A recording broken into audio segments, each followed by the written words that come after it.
这本书将填补领域的空白。我在此呢，先预祝呢胡商先生这本书呢圆满成功。那么呢，胡商先生多年以来，除了致力于专业领域内的孜孜不倦的钻研以外呢，还致力于社区的活动。多年来，大家可以知道，胡商先生作为加拿大中华商会的创会会长，领导大家呢做了很多工作。目前为止，加拿大中华商会是加拿大注册的大陆移民背景创建的资历最老、注册会员最多的商会组织。同时，胡商先生还是呢华资处的理事。那么最后，祝愿呢胡商先生今天的有关加拿大税制不公平一面的这个演讲呢圆满成功，希望大家呢能有所帮助，谢谢。来这么多人，所以我希望我不能使大家失望。我们的子阳先生，盛子阳，刚才叫胡商先生，胡商先生听起来其实胡商这个名字是我后来自己随便叫的，也叫的就是听起来随便也好，后面加先生这两个字的话呢，与这个胡商本身有的本意不太相符了。当然，桑尼盛子阳英文名叫桑尼，他介绍了我这么多，那么我的话呢，也要这个反过来介绍一下他，这也是算不算是互相推广呢？有这个嫌疑。根据他的广告啊，那就是我们有据可查的，是加拿大证券学院院士，注册财务规划师，都是师啊，就是师级干部，金融管理师，为高层客户提供财务保险，在多伦多服务了8年了。谢谢你 ，Thank you。是我的很好的朋友啊，所以讲这个随便那个，今天我们是谈税，我在讲这个税之前的话呢，跟大家讲2个这个关于税务的这个笑话。有一个税局的这个查税官员查一个做生意的人，他查账过程中呢，发现有这个 meal entertainment， 就是饮食啊、用餐和娱乐，有些票据呢都是4块多钱。这个查税官 auditor 的话就说，这个是你自己吃的还是你的客人吃的呢？这当然是客人吃的。你吃没有呢？他说我没有吃啊。我看你这个票据好像挺多的，中餐都是4块多钱的。是真的，他说我的客人来以后，每次中午来的时候，我都陪着他，看着他吃。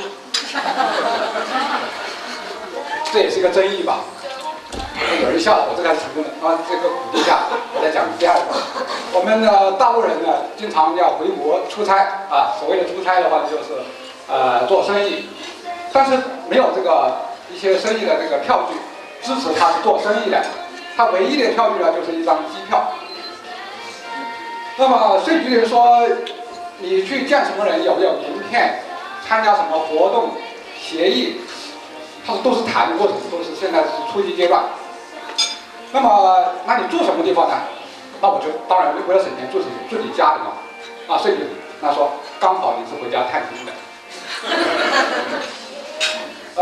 我们今天讲这个题目的话呢是关于这个大陆人，我们特别是这个华人，当然也有些是台湾人，把资金从这个中国带到加拿大。产生了一些税务问题，这是我们今天讲的这个主要的问题。这个问题的话呢，实际上的话呢，不是说今天才有，只是最近的话呢，被税局查税这个问题显得突出一些。90年代来的一些这个移民，包括台湾移民的话，已经出现这个问题了。我那个书的话呢。第9章的话就谈了2个案例，其中一个是大陆的，其中有一个是台湾的。所以这个过去多少年呢，很多人都来找我这个咨询，因为我做了一些这个税务上诉的广告。这个咨询的话呢，都是把门一关，我有一些资金要从中国打进来，现在情况是怎么样的？怎么处理？很担心。多少年以后，我就发现，他们问的问题都是一样的，一样的担心。所以的话呢，我决定在2007年的时候呢，就开始准备写一本《加拿大实用税务大全》。所以这本大全的话呢，今天我们这个讲的话，主要的要点有这个下面几个这个要点。讲述的目的，这个目的的话，主要是提醒大家有这么回事情。详细的东西的话呢，的确是很难说得清。达到的目的就是提醒大家，不要理所当然的认为我在中国的钱带进来，就不会有什么问题。或者的话呢，认为我的票据，我的这个证据很充足。我们要理解这个加拿大的这个证据的定义是什么？是谁有这个举证责任？简单举个例子来说，我并不想把这个问题复杂化啊，就是胡商在台上把这个问题搞得复杂化了。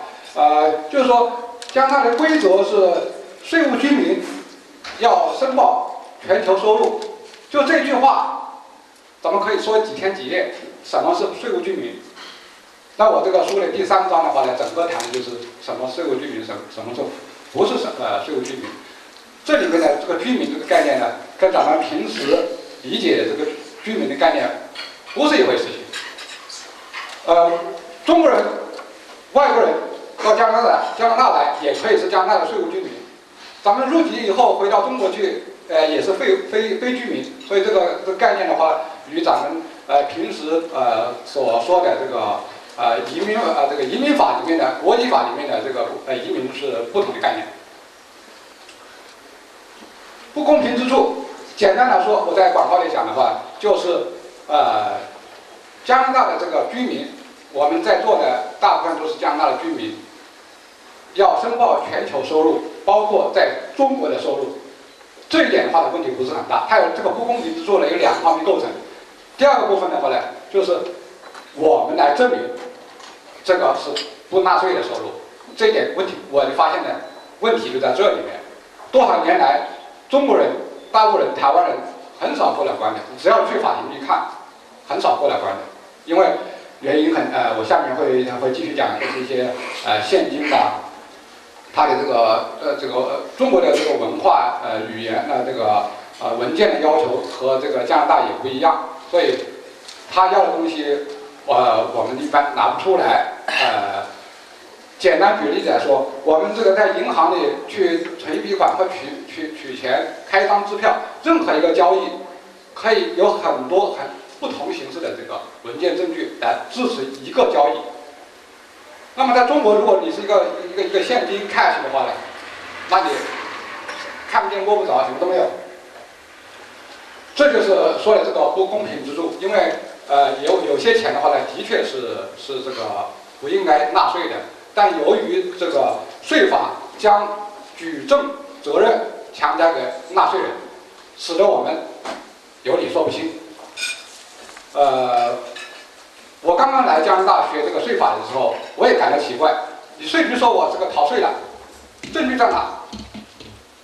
结果搞反了，税局说你说你没逃税，你的证据在哪？这跟咱们理解的这个刑法是2码事情。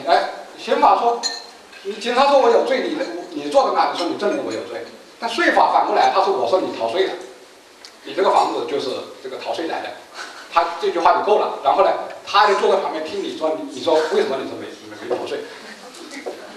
逻辑是反过来的。所以我在这个广告里面一句话说，你的钱你交代不清是从哪来的，你归我。